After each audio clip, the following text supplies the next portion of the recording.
So you may have heard in the news over the past 6 months regarding a class action lawsuit with real estate agents and real estate organizations regarding how commissions are paid.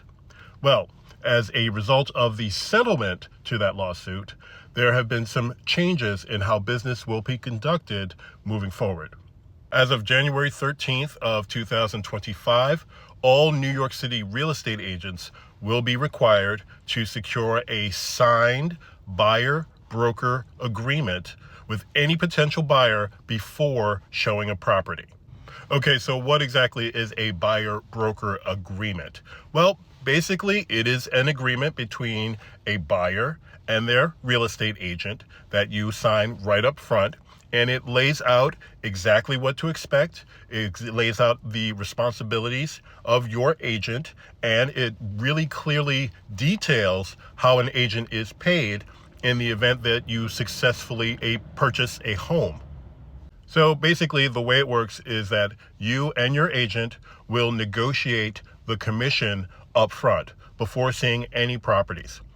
Once you establish the commission, then you're able to see properties and work together in order to successfully purchase a home. Now, what an agent will do is they will attempt to secure their commission through another source, usually the seller. And if the seller or another source if they're able to secure that commission through an outside source, then you don't have to pay anything. However, if a seller is willing to maybe pay only part of that original agreement, then you would be required to pay the difference. Okay, so that was a lot of words. So let me give you an example. So let's say, for instance, that you and your agent decide on a commission of 3%. So if you go to purchase a home and the seller is willing to pay the 3% to your buyer's agent, then you don't have to pay anything.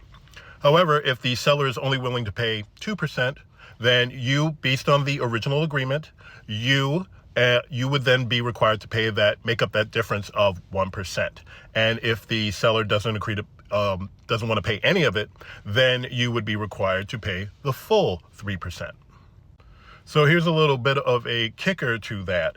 If the seller isn't willing to pay the full commission that you agreed to, then you and your agent can actually renegotiate for a lower fee. However, if the seller is actually willing to pay more than the original agreed amount, then the agent can't actually collect more commission. They cannot collect more than the originally agreed commission, even if you as the buyer say it's okay. Ultimately, I do think that this is going to be better for the industry. I think that when the consumer is informed, it's actually better for everyone involved. It formalizes your relationship between your buyer and your agent, and it really clearly lays out everyone's responsibilities and expectations. So it's a conversation that you're going to have before you actually go out to see properties, but I think it's a conversation worth having.